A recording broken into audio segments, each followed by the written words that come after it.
आजची रेसिपी आहे व्हेज पुलाव. कमी साहित्यामध्ये आणि झटपट बनणारा व्हेज पुलाव. चला मग बघूया मी कशा पद्धतीने बनवला आहे.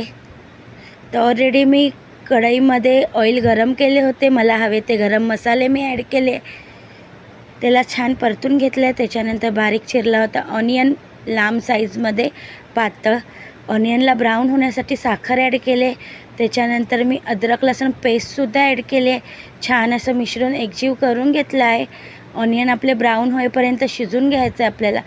छान कांदा ब्राऊन झाला आहे. त्याच्यानंतर मी ह्याच्यामध्ये 2 बारीक चिरले होते टोमॅटो ॲड केले आहे. बघू शकता टोमॅटोलासुद्धा मिश्रण एकजीव करून घेतलं आहे. आणि मी टोमॅटो लवकर शिजण्यासाठी मीठ ऑलरेडी पहिलाच ॲड केलं होतं. आणि हे 2 तास भिजवले होते बासमती राईस. आणि मी व्हेज पुलावसाठी ह्या भाज्या घेतल्या आहेत. जे मला हवे ते तुम्हाला हवे तुम्ही ते घेऊ शकता. तर बघू शकता टोमॅटो आपला छान 2 मिनटं शिजला आहे. त्याच्यानंतर आपण भाज्या ॲड करूया. गाजर, बीन्स, कॉर्न आणि मटर.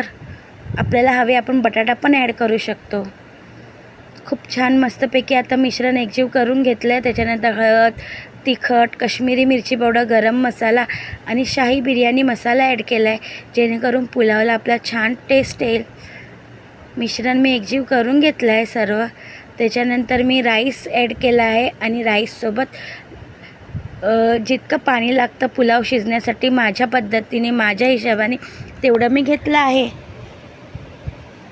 ऑलरेडी आपले तांदूळ भिजले होते त्याच्यामुळे मी पाणी कमीच ॲड केलं आहे. छान तरी आपली आली आहे वरती लाल कलरमध्ये. छान मसाला शिजला आहे. त्याच्यामध्ये मी लिंबू ॲड करत आहे एक, जेणेकरून पुलाव आपला खुल्ला आणि सुटसुटीत होईल. आता आपण शिजण्यासाठी ठेवूया 10 मिनटं स्लोमध्ये पुलाव. बघू शकता पुलावला आपला छान अशी कड आला आहे. छान असा आपला राईससुद्धा 50% शिजून झाला आहे. आता आपण 10 मिनटं वाफवून घेऊया राईसला. व्हेज पुलावला वाफवून घेतला आहे. छान असा खुल्ला सुटसुटीत व्हेज पुलाव आपला रेडी झाला आहे कमी साहित्यामध्ये. आता आपण कोथिंबीर ॲड करूया. आजची रेसिपी कशी वाटली कमेंटमध्ये नक्की सांगा. आणि माझ्या यूट्यूब चॅनलला लाईक, शेअर, सबस्क्राईब नक्की करा.